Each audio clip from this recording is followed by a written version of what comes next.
Assalamualaikum warahmatullahi wabarakatuh. Perkenalkan, nama saya Bunga Safira dengan NIM 134231065, semester 2 Prodi S1 PGSD, tugas mata kuliah PBI kelas rendah. Di sini saya akan memaparkan materi tentang teknik pembelajaran bahasa.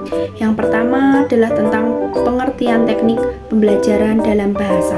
Teknik pembelajaran adalah cara yang dilakukan guru dalam mengimplementasikan suatu metode secara spesifik. Misalnya, penggunaan metode diskusi perlu digunakan teknik yang berbeda pada kelas yang siswanya tergolong aktif dengan kelas yang siswanya tergolong pasif. Selanjutnya adalah macam-macam teknik pembelajaran. Pertama, teknik ceramah. Teknik ceramah ialah cara mengajar yang paling tradisional dan telah lama dijalankan dalam sejarah pendidikan, yaitu di mana seorang guru menularkan pengetahuannya kepada siswa secara lisan atau ceramah.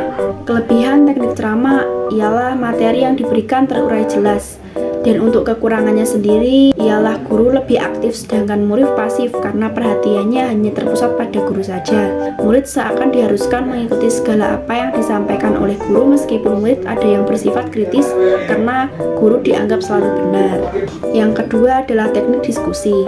Teknik diskusi adalah salah satu teknik belajar mengajar yang dilakukan oleh seorang guru di sekolah yang dimana di dalam teknik ini terjadi proses interaksi antara dua atau lebih individu yang terlibat saling tukar-menukar pengalaman, informasi, memecahkan masalah, dan juga semuanya aktif, tidak ada yang pasif atau sebagai pendengar. Untuk kelebihannya yaitu terjadi interaksi yang tinggi antara komunikator dan komunikan, dapat membantu siswa untuk berpikir lebih kritis, memotivasi atau memberi stimulasi kepada siswa agar berpikir kritis, mengeluarkan pendapatnya, serta menyumbangkan pikiran-pikirannya. Untuk kekurangannya sendiri yaitu alokasi waktu yang sulit karena banyak memakan waktu.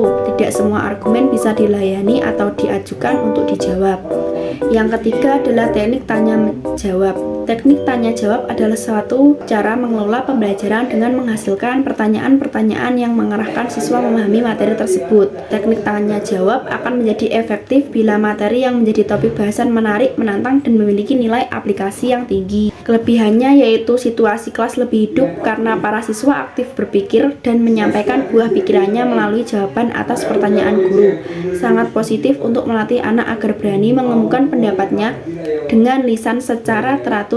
Terus untuk kekurangannya yaitu siswa sering merasa takut apabila guru kurang dapat mendorong siswa untuk berani dengan menciptakan suasana yang tidak tegang dan akrab. Yang keempat adalah teknik pemberian tugas individu atau tugas kelompok. Teknik pemberian tugas adalah cara mengajar atau penyajian materi melalui penugasan siswa untuk melakukan suatu pekerjaan.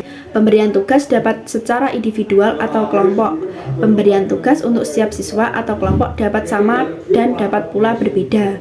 Untuk kelebihannya adalah pengajaran klasikal cenderung untuk menyesuaikan cara dan kecepatan mengajar terhadap ciri-ciri umum di kelas itu. Untuk metode pemberian tugas digunakan untuk melatih aktivitas, kreativitas, tanggung jawab, dan disiplin peserta didik dalam kegiatan belajar mengajar. Peserta didik dapat mendapat kesempatan untuk melatih diri bekerja secara mandiri. Terus untuk kekurangannya, apabila diberikan tugas kelompok, seringkali yang mengerjakan hanya peserta didik tertentu saja, sedangkan yang lainnya hanya numpang saja. Apabila tugas diberikan di luar kelas, sulit untuk mengontrol peserta didik bekerja secara mandiri dan menyuruh orang lain untuk menyelesaikannya. Dan masih ada banyak teknik-teknik lainnya dalam mengajar bahasa. Sekian dari saya. Wassalamualaikum warahmatullahi wabarakatuh.